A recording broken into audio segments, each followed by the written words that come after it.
ఇన్ని రోజులు నువ్వు కౌన్సిలర్కి ఎక్కువ ఎమ్మెల్యేకి తక్కువ అని వదిలేశాను. కానీ రోజు రోజుకి నీకు బాగా ఎక్కువైపోయి నువ్వు మాట్లాడే విధానానికి ఫుల్ స్టాప్ పెట్టాలని ఈ రోజు మేము ఒక డెసిషన్ తీసుకుంటున్నాం. ఎందుకంటే నిన్ను కన్న తల్లే నిన్ను చీత్కరించుకుంది. నీ తోడబుట్టిన వాళ్ళు, నీ తమ్ముడు గాని నీ సిస్టర్ గాని నిన్ను చీత్కరించారంటే నువ్వు ఎంత పెద్ద నీచ్ కమీనో అందరికీ తెలుసు. నువ్వు నా గురించి మాట్లాడేంత అర్హత నీకు ఉందని అడుగుతున్నా. ఈ రోజు నువ్వు ఎమ్మెల్యే అయిన తర్వాత గంజాకి అడ్డాగా మారిపోయింది పుత్తూరు నగిరి. నువ్వు ఎమ్మెల్యే అయిన తర్వాత ఈ రోజు డ్రగ్స్ కి అడ్డాగా మారిపోయింది. నువ్వు ఎమ్మెల్యే అయిన తర్వాత ఈ రోజు అక్రమ మైనింగ్ జరుగుతుంది, అక్రమ ఇసుక. ఇవన్నీ చేస్తూ నువ్వు మా మీద నిందలేస్తున్నావు.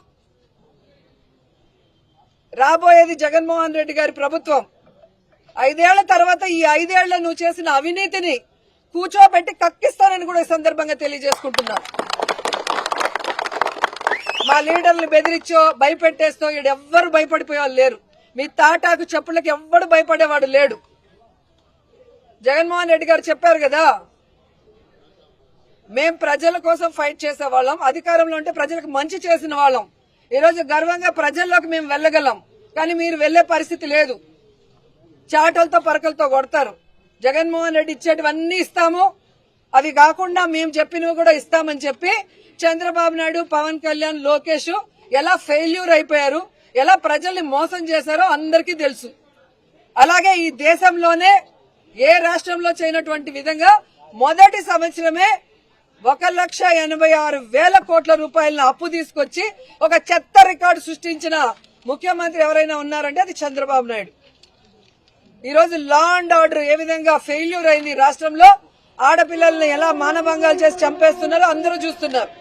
అలాగే తప్పుడు కేసులతో ఎలా వైఎస్ఆర్సీపీ వాళ్ళని మీకు తప్పు అని చెప్పి నిలదీసిన వాళ్ళని మీరు ఎలా తప్పుడు కేసులు పెట్టి లోపల పెడుతున్నారో అన్ని చూస్తున్నారు. అఫీషియల్స్ ని మీరు ఎలా మోసం చేసి ఉద్యోగస్తుల్ని ఈరోజు వాళ్ళని కూడా ఎలా మోసం చేశారో అందరూ చూస్తున్నారు. నిరుద్యోగ భృతి ఇస్తాం లేదా ఉద్యోగం ఇస్తామని వాళ్ళని కూడా ఎలా మోసం చేశారో అందరూ చూస్తున్నారు. కాబట్టి ఈ రోజు డోర్ టు డోర్ పోయి ఇంటింటికి తెలుగుదేశం అంటే మిమ్మల్ని కొడతారన్న భయంతో ఈ విధంగా తప్పుడు కేసులు పెట్టి లీడర్ని బెదిరిస్తూ డైవర్షన్ పాలిటిక్స్ చేయాలనుకుంటే ఎవరు ఒప్పుకోరు. ఇంకొకసారి నోరు గనక అదుపు తప్పితే అదే భాషలో నేను మాట్లాడాల్సి వస్తుందని భానుప్రకాష్ ని హెచ్చరిస్తూ ఇదే పోలీసులకు చెప్తున్నాను. ఈ రోజు తిరుపతి గాని, రాజంపేట గాని, నగిరిలో గాని ఎవరెవరైతే ఉన్నారో ఎమ్మెల్యేలుగా, ఎంపీలుగా వాళ్ళందరూ కూడా మాట్లాడండి.